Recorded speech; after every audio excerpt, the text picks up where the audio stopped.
முறை கேட்டாலும், எத்தனை முறை வாசித்தாலும், எத்தனை அனுபவங்களை பெற்றுக் கொண்டாலும் செவித்தினை உள்ளவர்களாய் அதற்கு இணங்காதவர்களாய் இருப்போமானால் அது நமக்கு ஆசீர்வாதமாக இருக்கிறார். கூடுமானவரை கீழ்ப்படுகிறது அடுத்த விஷயம். இதெல்லாம் கேட்க பழகிக் கொள்வோம். சரியா? ஏன்னா வசனம் சொல்லுது, இந்த தீர்க்க தரிசன வசனங்களை வாசிக்கிறவன் பாக்கியவான், இதை கேட்கிறவன் பாக்கியவான், இதன்படி செய்கிறவன் பாக்கியவான். ஆகவே வசனங்களை கேட்போம், பிறகு செய்வோம், அதன்படி வாழ்க்கையை அமைத்துக் கொள்வோம். ஒருவன் விதைக்க புறப்படுகிறான். ஒரு சில விதைகள் வழியருகே விழுகிறது, ஒரு சில விதைகள் முட்களிலே விழுகிறது, ஒரு சில விதைகள் கற்பாறையிலே விழுகிறது, ஒரு சில விதைகள் மட்டுமே நல்ல நிலத்தில் விழுகிறது. அந்த நல்ல நிலத்தில் விழுந்த விதை மட்டும்தான் அது 160 பலனை தருகிறது. ஆகவே வசனங்கள் எப்படி நாம் எடுத்துக்கொள்கிறோமோ, நல்ல நிலமாக இருப்போமானால் அது 160 பலனை தருகிறது. ஆமா, அதனால காதுள்ளவன் கேட்கிறவன். கர்த்தருடைய வசனத்தை கேட்கும்போது கொஞ்சம் கவனமா கேளுங்க, அது உங்களுக்கு ஆசீர்வாதம். சரி, நீங்கள் வாசித்த இந்த வேத பகுதியிலே ஆண்டவர் திருச்சபைக்காக சொன்ன ஒரு வார்த்தை என்ன அப்படின்னா, அந்த வசனத்தினுடைய இறுதி பகுதி சொல்கிறது, அவர்கள் திரும்பி வந்து, எங்கே திரும்பி வந்து, கிறிஸ்திய பாளையத்தன்மைக்கு திரும்ப வந்து அவர்களுடைய பாளையங்களை அவர்கள் கொள்ளையிட்டார்கள். அன்பான திருச்சபை மக்களே, திருச்சபை அருமையான ஊழியக்காரராகிய உங்களுக்கு கர்த்தருடைய வசனமாய் சொல்கிறேன், தீர்க்க தரிசனமாய் உங்களுக்கு சொல்கிறேன். கர்த்தருடைய வார்த்தையை முன்னிட்டு நீங்கள் கொள்ளையிடுவீர்கள். அல்லேலூயா. நாங்க தான் கொள்ளைக்காரங்களா? நாங்க தான் கொள்ளையிடுவோமா?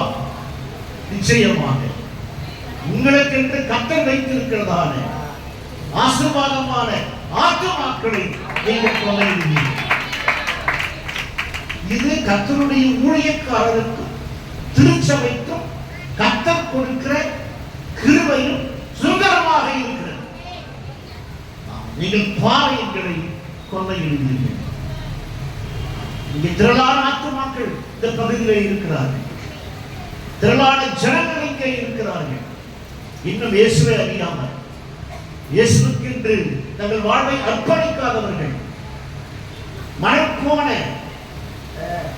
வழியில் வாழ்கிறவர்கள், மனதும் மாம்சமும் என்ன விரும்புகிறதோ அப்படி போய் கொண்டிருக்கிறவர்கள், கண்டதே காட்சி கொண்டதே கோலம் என்று வாழ்கிறவர்கள், ஏராளமான மக்கள், நரகத்தை நோக்கி ஓடிக்கொண்டிருக்கிற மக்கள் இங்கே இருக்கிறார்கள். அந்த ஜனங்களுடைய உள்ளங்களை, பாளையங்களை நீங்கள் கொள்ளையிடுவீர்கள். இதுவரையும் இல்லாத ஆசீர்வாதங்களை, இதுவரையும் இல்லாத கொள்ளையை கர்த்தர் உங்களுக்கு தருவார். இதுவரையும் இல்லாத புதிய நன்மைகளை கர்த்தர் வரும் நாட்களிலே உங்களை அருள் செய்வார். நீங்கள் கொள்ளையிடுவீர்கள். கொஞ்சம் கூடுதலாக சொல்லணும் அப்படின்னா, சிக்கலாக என்கிற இடம் இருக்கிறது. அது அங்கே தாவீது அங்கே எழுதப்பட்டிருக்கிறது. அமலேக்கியர்கள் சிக்கலாகை, தாவீது இருந்த பட்டணமான சிக்கலாகிலே அவர்கள் தாவீதின் குடும்பத்தாரை அமலேக்கியர்கள் சிறைப்படுத்திக் கொண்டு போய்விட்டார்கள். அந்த நெருக்கடியான காலகட்டத்திலே தாவீது தேவனிடம் விசாரித்து அமலேக்கியர்களை பின்தொடர்ந்து போனான். அப்பொழுது கர்த்தர் அமலேக்கியர்களை தாவீதின் கையிலே கொடுத்தார். அப்பொழுது அதே வசனம் எழுதப்பட்டிருக்கிறது, அமலேக்கியர்களை தாவீது கொள்ளையடித்தார். இது தாவீதின் கொள்ளை. கர்த்தருடைய பிள்ளைகளே, அன்பான கர்த்தருடைய தாசனே, கர்த்தர் உங்களுக்கு கொடுக்கிறதான கொள்ளை. நீங்கள் கொள்ளையிடுவீர்கள். உங்களுக்கு என்று வைத்திருக்கிறதான புதிய ஆசீர்வாதங்களை, உங்களுக்கு என்று வைத்திருக்கிறதான புதிய நன்மைகளை, உங்களுக்கு என்று வைத்திருக்கிறதான மேன்மைகளை நீங்கள் கொள்ளையிடுவீர்கள். ஒருவேளை சுகவீனமாக இருப்பீர்களோ, சுகத்தை பெற்றுக் கொள்வீர்கள். நலமில்லாத வாழ்க்கை இருக்கிறதோ, நலமான வாழ்க்கையை பெற்றுக் கொள்வீர்கள். விடுதலையற்ற வாழ்க்கை இருக்கிறதோ, விடுதலையை நீங்கள் பெற்றுக் கொள்வீர்கள். எவையெல்லாம் இழந்து போயிருப்பீர்களோ, கர்த்தர் யாவையும் உங்களுக்கு கொள்ளையாய்க்கும். வாழ்க்கை கற்றப்படும். நீங்கள் நன்றாக இருப்பீர்கள், சுகமாக இருப்பீர்கள். நீங்கள் கொள்ளையிடுவீர்கள். உங்களுக்கான ஆசீர்வாதங்களை நீங்கள் கொள்ளையிடுவீர்கள். என்ன சொல்லுங்க? எனக்கான ஆசீர்வாதங்களை நான் கொள்ளையிடுவேன். இது என்னுடைய கொள்ளை. இஸ்ரவேல் ஜனங்கள் 400 ஆண்டுகளுக்கு மேலாக எகிப்திலே அடிமையாய் கிடக்கிறார்கள். கர்த்தர் மோசே